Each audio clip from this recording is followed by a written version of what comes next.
Assalamualaikum warahmatullahi wabarakatuh. Salam sejahtera bagi kita semua. Perkenalkan saya Jelita Rovina Sisang dengan NIM G701222024 dari kelas C. Nah, pada video kali ini kita akan sama-sama membahas tentang studi struktur farmakokinetik dexamethasone dan hubungan perubahan kimia obat terhadap profil atma. Nah, halo semuanya. Pertama-tama, pernahkah kalian berpikir apa yang terjadi pada obat setelah dikonsumsi? Pasti dari teman-teman sendiri masih banyak yang belum paham apa sih yang terjadi setelah obat dikonsumsi. Nah, kali ini kita akan membahasnya bersama-sama. Lebih lanjut pada obat dexamethasone. Apa sih obat dexamethasone? Dexamethasone merupakan suatu obat golongan kortikosteroid yang bekerja dengan mengurangi peradangan dan menurunkan sistem kekebalan tubuh dengan menekan sistem imun dan respon peradangan pada tubuh. Selanjutnya, pada mekanisme kerja obat dari dexamethasone itu sendiri ada terbagi dari beberapa tahapan mekanisme kerja. Dapat dilihat pada gambar yang tertera. Yang pertama itu terjadinya obat yang masuk ke dalam sel. Nah, dexamethasone sendiri merupakan obat yang lipofilik sehingga lebih mudah masuk pada membran sel. Selanjutnya, terjadi ikatan dengan reseptor glukokortikoid. Di dalam sitoplasma, dexamethasone sendiri berikatan dengan reseptor glukokortikoid yang inaktif. Dan kemudian terjadi pembentukan kompleks aktif glukokortikoid. Setelah berikatan, akan terbentuklah kompleks aktif glukokortikoid dexamethasone yang selanjutnya mengalami perubahan konformasi yang aktif. Nah, kompleks yang aktif ini kemudian akan translokasi ke nukleus. Nah, translokasi ke nukleus ini berarti kompleks yang sudah aktif, yang kemudian akan terjadi ikatan kembali dengan DNA di dalam nukleus. Nah, setelah terjadi ikatan DNA di dalam nukleus, akan terjadi regulasi transkripsi gen. Nah, pada tahap ini ikatan ini akan mengatur ekspresi berbagai gen, baik dengan meningkatkan atau aktivasi maupun menekan atau inhibisi transkripsi gen yang berperan dalam proses inflamasi, imun, metabolisme, dan lain-lainnya.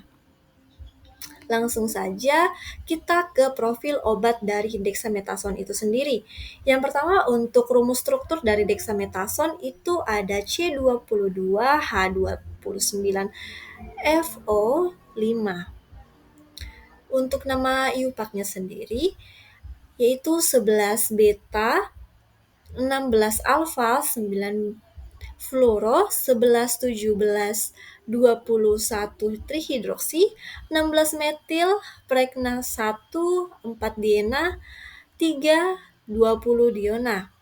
Nah, dexamethasone merupakan glukokortikoid sintesis berupa steroid berfluorinasi yang berasal dari hibrida pregna dengan struktur 9 fluoropregna 1,4 diena yang memiliki gugus hidroksi pada posisi 11, 17, dan 21.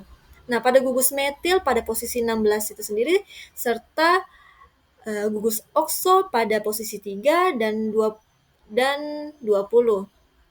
Senyawa ini termasuk dalam golongan steroid. 3 okso, 20 okso, 11 beta hidroksi, 17 alfa hidroksi, dan 21 hidroksi. Dan untuk gugus intinya sendiri pada dexamethasone yaitu pregna 1,4 diona, 3,20 diona. Dan kita akan membahas lebih lanjut ke farmakokinetik obat dexamethasone. Yang pertama yaitu absorpsi. Dalam absorpsi obat dexamethasone sendiri yang sudah kita ketahui bersama, dia strukturnya lipofilik dengan bioavailabilitas sekitar 70 hingga 80%. Nah, setelah masuk ke saluran cerna, obat akan mengalami proses absorpsi melalui epitel usus dan sebagian kecil molekul obat yang tidak mengalami transformasi enzimatik lokal oleh enzim di mukosa usus atau mikroflora pada usus ini, terutama enzim reduktase dan dehidrogenase. Nah, bisa dilihat pada gambar. Terlihat adanya perubahan gugus karbonil menjadi hidroksil yang menunjukkan reaksi reduksi oleh enzim itu sendiri.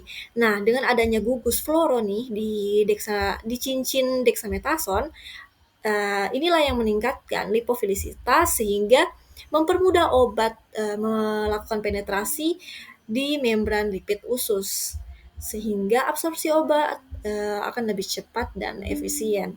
Selanjutnya, kita akan membahas distribusi obat dexamethasone. Dalam darah, dexamethasone sebagian berikatan dengan protein plasma. Distribusi dexamethasone ini sendiri bergantung pada kelarutan lipid, ikatan protein plasma, dan afinitas terhadap reseptor glukokortikoid yang secara keseluruhan menentukan efektivitas terapeutiknya di jaringan target. Nah, pada tahap distribusi ini terjadi penggantian gugus OH dengan gugus lain yang mempengaruhi ikatan dengan protein plasma dan reseptor, sehingga mempengaruhi kemampuan melintasi barier pada otak. Selanjutnya, metabolisme obat. Dexamethasone dimetabolisme di hati oleh enzim CYP3A4 yaitu sitokrom P453A4 yang memainkan peran kunci dalam mengubah dexamethasone menjadi metabolit yang kurang aktif atau inaktif. Nah, dexamethasone diubah menjadi metabolit utama yaitu 6 beta hidroksi dexamethasone yang kemudian metabolit lain termasuk alfa hidroksidexamethasone dan produk lainnya itu akan dilakukan pemecahan rantai samping. Nah, pada gugus metil pada C16 dan fluoro pada C9 menyebabkan hambatan metabolisme oleh enzim hati sehingga dapat mempercepat waktu paruh dan membuat durasi kerja dari obat ini sendiri menjadi lebih panjang. Selanjutnya kita membahas ekskresi obat ini.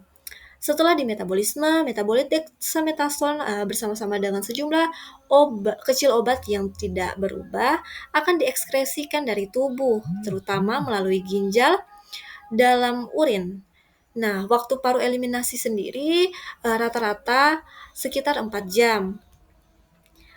Nah, karena ekskresi ini dipengaruhi oleh polaritas dan konjugasi metabolit, yang berarti dibutuhkan sekitar 20 jam untuk sebagian besar dari dexamethasone benar-benar meninggalkan tubuh. Dan untuk struktur dari dexamethasone sendiri ini lebih polar sehingga lebih mudah untuk dieliminasi melalui urin. Baik, untuk kesimpulan dari materi kali ini yaitu dexamethasone adalah obat kortikosteroid sintesis dengan profil ATME yang mendukung kerja sistemik dan durasi kerja panjang.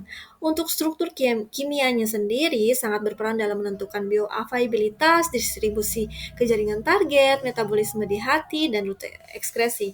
Nah, perubahan struktur kimia seperti isoterik, substitusi, penambahan gugus polar, atau metilasi yang dapat meningkatkan atau menurunkan absorpsi, durasi kerja, dan efektivitas dari dexamethasone itu sendiri. Baik, saya ucapkan terima kasih. Sekian dari video kali ini. Semoga video kali ini dapat bermanfaat bagi kita semua yang dapat menyaksikan. Dan saya akhiri. Wassalamualaikum warahmatullahi wabarakatuh. See you.